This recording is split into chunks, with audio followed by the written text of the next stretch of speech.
този стар обичай, майката, свекървата ще захрани малко семейство и кръстниците с хляб и мед.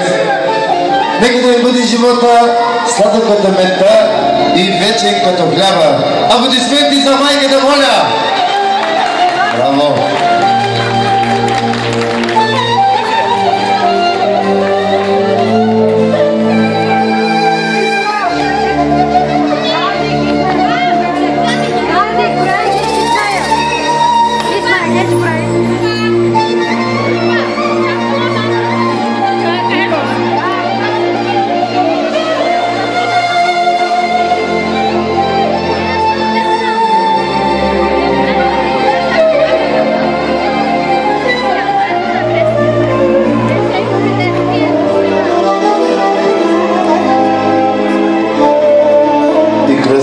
Също така ще ги захрани свекървата.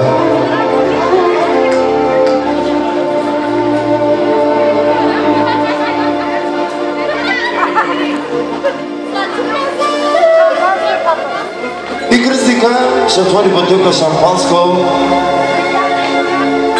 който младежените ще изпият от него за щастие, здраве и късмет, само две деца. Аплодисменти за кръстника, моля! Ало, Бремен, Германия. Кръстник нагоре дъж. Бати шеф е нагоре. Ислама са сели. Берегел.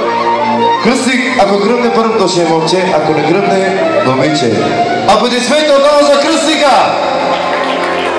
Браво! Момче, аплодисменти!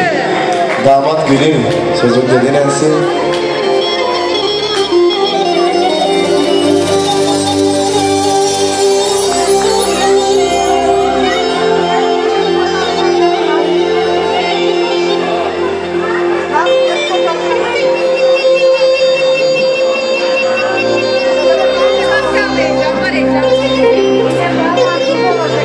Първо направете на здраве малко семейство и кръстите.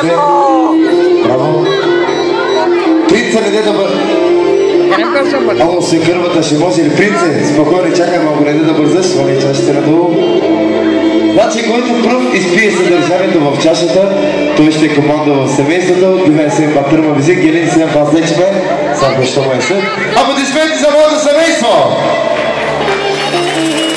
Браво!